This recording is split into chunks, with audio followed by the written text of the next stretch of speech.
हमारे बीच में बहुजन समाज पार्टी की राष्ट्रीय अध्यक्ष, दलितों और पिछड़ों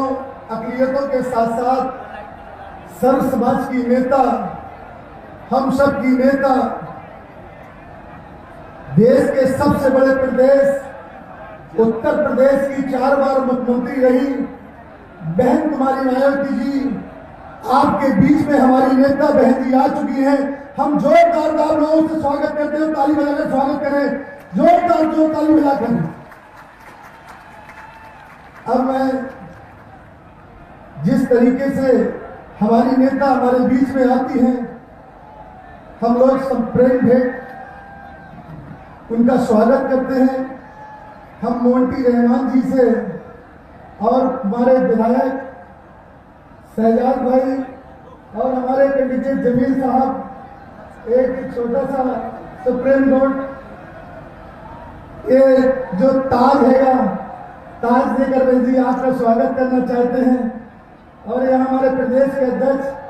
सुरेश आर्य जी, सभी लोग हम मिलकर बहन जी का स्वागत करते हैं, इस्तकबाल करते हैं, खैर मकदम करते हैं और जोरदार ताली बजाकर स्वागत करते हैं। बहन जी आप आगे बढ़ो, बहन जी आप संघर्ष करो, बहन जी आप संघर्ष करो, बहन तुम्हारी पार्टी जिंदाबाद। अब मैं बहुजन समाज पार्टी की राष्ट्रीय अध्यक्ष, हम सब की नेता आदरणीय बहन जी से हम अदब के साथ गुजारिश करते हैं कि सभी लोगों को जन सैलाब को संबोधित करने का कृपा करें, कष्ट करें। माननीय बहन जी जोरदार ताली बजाकर स्वागत करते हैं।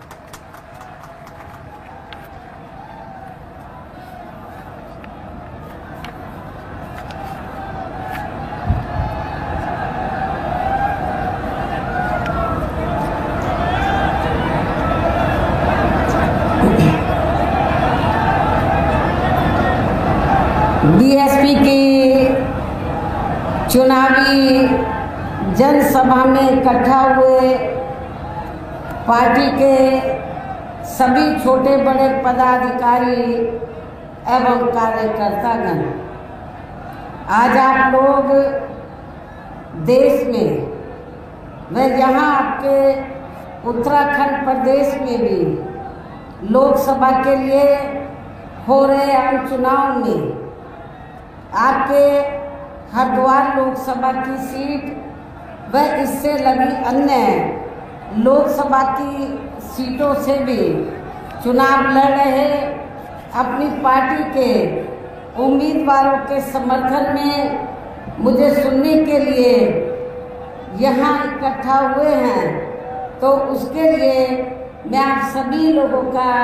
हार्दिक दिल से आभार प्रकट करती हूँ। वैसे आप लोगों को ये मालूम है कि हमारी पार्टी कांग्रेस, बीजेपी व अन्य किसी भी विरोधी पार्टी के साथ मिलकर नहीं, बल्कि अकेले ही खासकर यहाँ अपने गरीबों, मजदूरों, दलितों, आदिवासियों, पिछड़े वर्गों, मुस्लिम व अन्य अक़लियतों के बलबूते पर ही ये चुनाव लड़ रही है। जो इनमें से पार्टी से जुड़े ये लोग अपनी पार्टी के उम्मीदवारों को जिताने में पूरे जी जान से लगे हुए हैं। हालांकि आज आपकी यहाँ इकट्ठा हुई अपार भीड़ व भीड़ के जोश को भी देखकर अब मुझे ये काफ़ी हद तक भरोसा हो गया है। खास तौर से कार्यकर्ताओं के जोश को देखकर मुझे ये काफ़ी हद तक भरोसा हो गया है कि इस बार आप लोग इस चुनाव में यहाँ अपने प्रदेश से अपनी पार्टी का बेहतर रिजल्ट जरूर लाएंगे। इसके लिए अब मैं आप लोगों का ध्यान कुछ ज़रूरी बातों की तरफ दिलाना चाहती हूँ और इस संबंध में विशेषकर मैं कांग्रेस, बीजेपी व इनके अन्य सभी सहयोगी दलों के बारे में ये कहना चाहूँगी कि आज़ादी के बाद शुरू में केंद्र व देश के अधिकांश राज्यों में भी ज़्यादातर सत्ता या कांग्रेस पार्टी के हाथों में केंद्रित रही है, किंतु इनकी खासकर दलित, आदिवासी व पिछड़ा वर्ग विरोधी तथा अन्य और मामलों में भी रही गलत नीतियों एवं गलत कार्य प्रणाली आदि की वजह से ही फिर इस पार्टी को केंद्र व काफी राज्यों की भी सत्ता से बाहर होना पड़ा है तथा यही स्थिति इनकी सहयोगी पार्टियों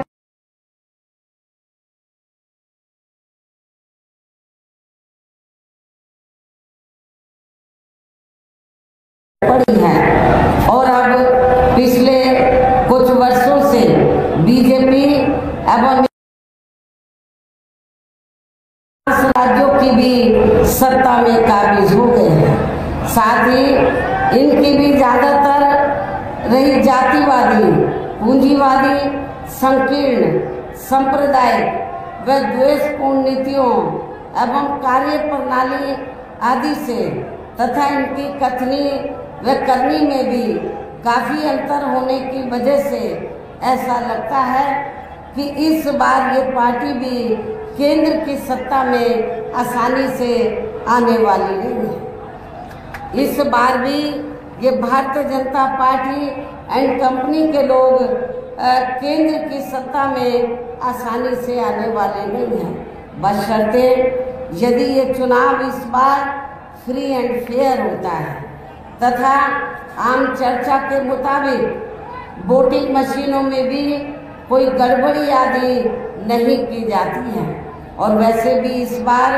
चुनाव में इनकी कोई भी पुरानी व नई चल रही नाटकबाजी, जुमलेबाजी व गारंटी आदि काम में आने वाली नहीं है, क्योंकि अब देश की जनता काफ़ी हद तक इस बात को समझ चुकी है कि इनकी पार्टी ने अब तक देश के विशेषकर गरीबों, कमजोर तबकों, मध्यम वर्गीय एवं अन्य मेहनतकश लोगों को जो इन्हें अच्छे दिन दिखाने के असंख्य प्रलोभन भरे वायदे किए हैं तथा अनेकों हवाई व कागजी गारंटी भी दी है, काफ़ी कागजी गारंटी भी दी है, तो उनका ज़मीनी हकीकत में अभी तक भी इन्होंने लगभग 1/4 हिस्सा कार्य भी नहीं किया है, बल्कि इसके स्थान पर इनका ज़्यादातर समय व ताकत भी यहाँ इनके अपने चहेते रहे बड़े बड़े पूंजीपतियों एवं धन्ना सेठों को ही ज़्यादा से ज़्यादा माला माल व धनवान आदि बनाने में तथा इन्हें हर स्तर पर छूट देने व बचाने आदि में ही लगी रही है, जिनके अधिकांश आर्थिक सहयोग से ही ये पार्टी व अन्य पार्टियां भी अपना संगठन चलाती हैं तथा चुनाव आदि भी लड़ाती हैं, जिसका काफ़ी कुछ खुलासा बॉन्ड की आई रिपोर्ट से भी हो जाता है। इसके साथ ही अब ऐसा लगता है कि कांग्रेस पार्टी की तरह ही बीजेपी ने भी केंद्र की तमाम सरकारी जांच एजेंसियों का ज़्यादातर राजनीतिकरण कर दिया है। इसके अलावा देश के किसान वर्ग भी वर्तमान बीजेपी की सरकार में शुरू से ही अपनी विभिन्न समस्याओं को लेकर काफ़ी ज़्यादा दुखी व परेशान रहे हैं और अभी भी हैं, जबकि यूपी में आपसे लगा हुआ स्टेट है यूपी, जबकि यूपी में 4 बार हमारी पार्टी की रही सरकार ने इनके हितों का भी हर स्तर पर विशेष ध्यान रखा है। और आप लोगों को ये मालूम है कि जब पहली बार मेरे नेतृत्व में सरकार बनी थी तो उस समय उत्तराखंड अलग से स्टेट नहीं बना था, उत्तर प्रदेश का एक हिस्सा था। तो तब उस समय पहली बार मेरे नेतृत्व में बनी सरकार ने तो आपके उत्तराखंड में यूपी के साथ साथ आपके उत्तराखंड में जो यूपी का हिस्सा होता था उस समय तो यहाँ की जो ज़रूरतें थी, यहाँ के गरीब और मजलूमों की जो ज़रूरतें थी, खास तौर से पहाड़ी क्षेत्र के लोगों की जो ज़रूरतें थी, उसको हमने काफ़ी हद तक पूरा किया। हमने वर्तमान बीजेपी की सरकार की तरह या पूर्व में रही कांग्रेस पार्टी की सरकार की तरह तो यहाँ के लोगों की उपेक्षा नहीं की, बल्कि लोगों के हित को ध्यान में रखकर प्राथमिकता देते हुए तो उस समय हमारी पार्टी की सरकार ने यहाँ ऐसा कोई भी कार्य नहीं होने दिया जिससे यहाँ की जो प्रकृति है तो उसके साथ खिलवाड़ किया जा सके, जैसा कि अब हो रहा है। आपके उत्तराखंड में प्रकृति के साथ तो बहुत खिलवाड़ हो रहा है, आए दिन इधर जमीन खिसकती रहती है, बहुत बुरा हाल है। और इतना ही नहीं, आप लोगों को ये मालूम है कि जो बरसों से आपके हल्द्वानी में जो बरसों से, चाहे वो सरकारी जगह भी थी, हम मान लेते हैं उनकी बात, जो बरसों से लोग उधर खास तौर से मुस्लिम भाई हमारे वहाँ पर बसे हुए थे, तो उनको अलग करना ही था तो पहले उनके लिए अलग से रिहाइश की व्यवस्था सरकार को करनी चाहिए थी, लेकिन सरकार ने ऐसा नहीं किया। खास तौर से वीकर सेक्शन माइनॉरिटीज के साथ काफ़ी यहाँ पर सोतेला रवैया अपनाया जा रहा है। लेकिन जब उत्तराखंड यूपी का हिस्सा होता था तो हमने यहाँ के लोगों की ज़रूरतों को ध्यान में रखकर हमने कई जिले बनाए, तहसील बनाए, ब्लॉक बनाए और मैदान का काफ़ी खाद्य सामग्री हमने आपके पहाड़ी क्षेत्र को दी थी, जो अब आप लोगों को होता हुआ नजर नहीं आ रहा है। इतना ही नहीं, बल्कि केंद्र में पूर्व की रही कांग्रेस सरकार की तरह ही वर्तमान भाजपा सरकार में भी इनकी जातिवादी हीन सांप्रदायिक एवं पूंजीवादी सोच व नीतियों के चलते पूरे देश में सर्व समाज में से खासकर गरीबों, दलितों, आदिवासियों, पिछड़े वर्गों, मुस्लिम व अन्य धार्मिक अल्पसंख्यक समाज के लोगों का भी पूर्ण रूप से विकास व उत्थान आदि नहीं हो सका है। और इस संदर्भ में वैसे आप लोगों को ये मालूम है कि पूरे देश में यहाँ दलितों, आदिवासियों एवं अन्य पिछड़े वर्गों का सरकारी नौकरियों में वर्षों से अधूरा पड़ा आरक्षण का कोटा भी अभी तक पूरा नहीं भरा गया है। विशेषकर SC व ST वर्गों के सरकारी कर्मचारियों का पदोन्नति में आरक्षण तो अब काफ़ी हद तक प्रभावहीन ही बना दिया गया है। साथ ही केंद्र व राज्यों में भी विरोधी पार्टियों की रही सरकारों में इन सभी वर्गों को प्राइवेट सेक्टर में आरक्षण दिए जाने की व्यवस्था किए बिना ही इनकी सरकारों के ज़्यादातर सरकारी कार्य अब प्राइवेट सेक्टर के जरिए ही इनके बड़े बड़े पूंजीपतियों व धन्ना सेठों आदि को ही दिए जाने के कारण अब इनको पूरे देश में आरक्षण का बहुत कम ही लाभ मिल पा रहा है। इसी प्रकार इनका अन्य और मामलों में भी शोषण व उत्पीड़न आदि होना अभी तक भी बंद नहीं हुआ है। इनके साथ साथ मुस्लिम व अन्य धार्मिक अल्पसंख्यक समाज के लोगों की भी हालत हर स्तर पर यहाँ काफ़ी ज़्यादा खराब व दयनीय बनी हुई है, जिसका काफ़ी कुछ खुलासा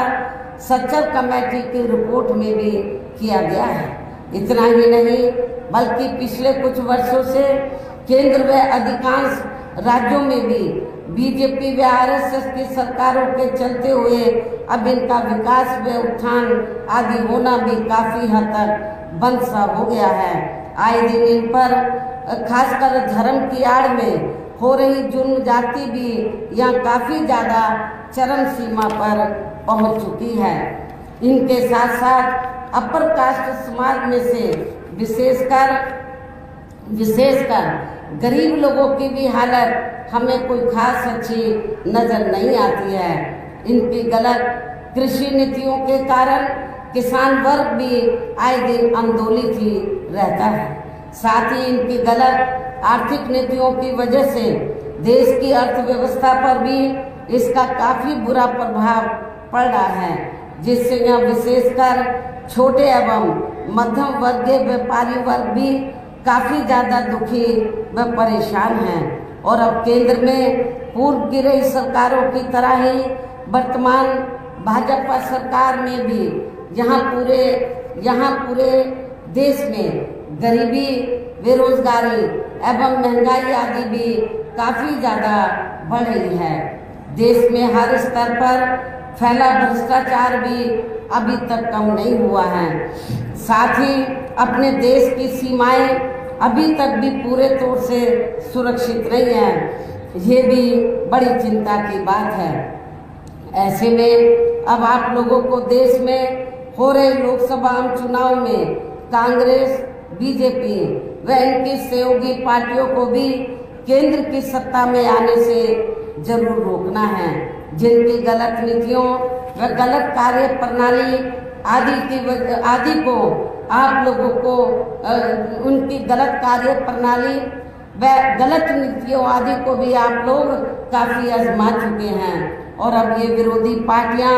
किस्म किस्म के साम, दाम, दंड, भेद आदि अनेकों हथकंडे इस्तेमाल करके केंद्र की सत्ता में आने की पूरी कोशिश में लगी हुई है, जिनसे अपनी पार्टी के लोगों को हर स्तर पर काफ़ी ज़्यादा सावधान रहना है। और इस मामले में विरोधी पार्टियां अपने अपने पक्ष में हवा बनाने के लिए खासकर मीडिया, ओपिनियन पोल व सर्वे आदि का जो बड़े पैमाने पर इस्तेमाल कर रही हैं, तो उनसे अपनी पार्टी के लोगों को बिल्कुल भी गुमराह नहीं होना है। इसके साथ ही विरोधी पार्टियों के विभिन्न रूपों में जारी किए गए इनके हवाई व प्रलोभन भरे चुनावी घोषणा पत्रों एवं वायदों आदि के बहकावे में भी अपनी पार्टी के लोगों को कतई भी नहीं आना है, जिन्हें ये पार्टियां चुनाव खत्म होने के बाद ज़्यादातर अमल में नहीं लाती हैं। और अब जिन पर से देश की जनता का अधिकांश विश्वास ही उठ गया है। यही खास वजह है कि हमारी पार्टी किसी भी चुनाव में अपनी पार्टी का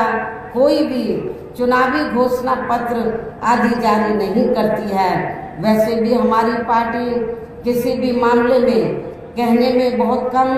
बल्कि कार्य करके दिखाने में ही ज़्यादा विश्वास रखती है। और इस बात का सबसे बड़ा सबूत ये है कि उत्तर प्रदेश में 4 बार हमारी पार्टी के नेतृत्व में रही सरकार ने चुनाव में पार्टी के बिना जारी किए गए चुनावी घोषणा पत्र के ही प्रदेश व आम जनहित में काफ़ी कुछ ऐतिहासिक कार्य करके दिखाए हैं, जिनकी अब देश में अधिकांश पार्टियों की सरकारें काफ़ी नकल भी कर रही हैं। जबकि इस मामले में हमारी पार्टी का ये कहना है कि यदि इन पार्टियों के स्थान पर केंद्र में हमें अपनी पार्टी की सरकार बनाने का मौका मिलता है, तो तब फिर हमारी पार्टी की बनी सरकार केंद्र में यहाँ अब तक की रही सभी विरोधी पार्टियों की सरकारों की तरह केवल हवाई व कागजी कार्य आदि नहीं करेगी, बल्कि उत्तर प्रदेश की तरह ही जमीनी हकीकत में ठोस कार्य करके दिखाएगी। और इस संदर्भ में खासकर मैं ये कहना चाहूँगी, केंद्र द्वारा देश में पिछले कुछ समय से अति गरीब परिवारों को अस्थायी तौर पर फ्री में जो थोड़ी सी खाद्य सामग्री दी जा रही है, तो उससे इनका अस्थायी तौर पर भला होने वाला नहीं है। और वैसे भी इनकी ये जटिल समस्या देश में हर हाथ को काम देने से ही केवल दूर हो सकती है, जिसकी तरफ हमारी पार्टी की बनी सरकार विशेष ध्यान देगी। साथ ही देश में पिछले काफ़ी वर्षों से आए दिन बढ़ रही गरीबी, बेरोजगारी व महंगाई आदि से भी जनता बहुत ज़्यादा दुखी है, परेशान है,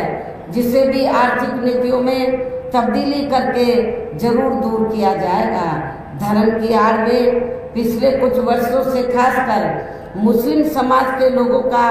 द्वेष की भावना से जो इनका काफ़ी ज़्यादा शोषण व उत्पीड़न आदि किया जा रहा है, तो इसे भी फिर जरूर रोका जाएगा। कहने का तात्पर्य ये है कि देश में इस समय हो रहे लोकसभा चुनाव में विरोधी पार्टियों के जारी किए गए इनके हवाई व प्रलोभन भरे चुनावी घोषणा पत्रों आदि के बहकावे में अब यहाँ खासकर देश के अति गरीबों, मजदूरों, बेरोजगारों एवं अन्य जरूरतमंद लोगों को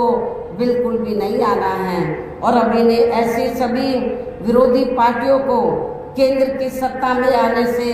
जरूर रोकना है, जिनकी कथनी व करनी में काफ़ी अंतर रहा है और जिन्हें ये लोग बरसों से आजमा भी चुके हैं। ऐसे में अब मेरा यही कहना है कि आप लोगों को अपने खुद के व अपने प्रदेश एवं देश के भी हित में अपने वोटों को यहाँ कांग्रेस, बीजेपी व अन्य विरोधी पार्टियों को न देकर केवल अपनी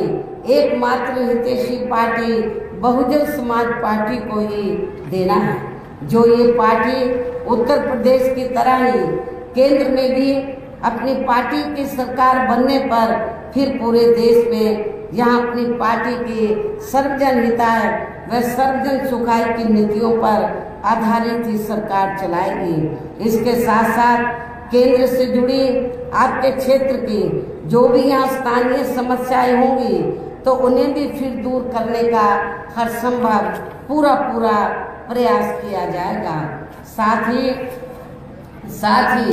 यहाँ गरीबों, मजदूरों, बेरोजगारों, व्यापार कर्मचारियों, किसानों, छोटे व्यापारियों एवं अन्य मेहनतकश लोगों के हितों का विशेष ध्यान रखा जाएगा। हर वर्ग के लोगों का, चाहे वीकर सेक्शन के लोग हैं या अपर कास्ट समाज के लोग हैं, जो भी गरीब लोग हैं, माइनॉरिटीज़ के लोग हैं, सबके हितों का पूरा ध्यान रखा जाएगा। और तभी फिर यहाँ वास्तव में अपने देश के महान संतों, गुरुओं व महापुरुषों में भी खासकर महात्मा ज्योतिराव फूले, श्री छत्रपति शाहू जी महाराज, श्री नारायण गुरु बाबा साहब डॉक्टर भीमराव अंबेडकर एवं मान्यवर श्री कांशीराम जी आदि का भी अधूरा रहा सपना जरूर साकार हो सकता है, जिनको यूपी में हमारी पार्टी के लिए सरकार द्वारा हर स्तर पर पूरा आदर सम्मान दिया है। इन्हीं खास बातों के साथ ही अब पार्टी और मूवमेंट के हित में यही कहना है कि हमारी पार्टी ने आपकी हरिद्वार लोकसभा की सीट व इससे लगी अन्य लोकसभा की सीटों से भी जिनको भी चुनाव के मैदान में उतारा है, जो यहाँ आपके सामने मंच पर मौजूद भी है, तो उन्हें आपको जरूर कामयाब बनाना है, जिसके लिए यहाँ पार्टी के केंद्रीय एवं स्टेट के कोऑर्डिनेटर तथा स्टेट अध्यक्ष व स्टेट की पूरी कमेटी व यहाँ के अन्य सभी स्तर के छोटे बड़े पदाधिकारी व हमारे विधायकगण भी पूरे जी जान से लगे हैं। और अब आप लोगों को वोट पड़ने वाले दिन यहाँ अपनी पार्टी के सभी लोकसभा उम्मीदवारों को अपनी पार्टी का जो हाथी चुनाव चिन्ह है, हाथी चुनाव चिन्ह के सामने वाले बटन को दबाकर इनको जरूर कामयाब बनाना है। इस खास अपील के साथ ही अब मैं आप लोगों से यही रजा लेती हूँ। जय भीम, जय भारत।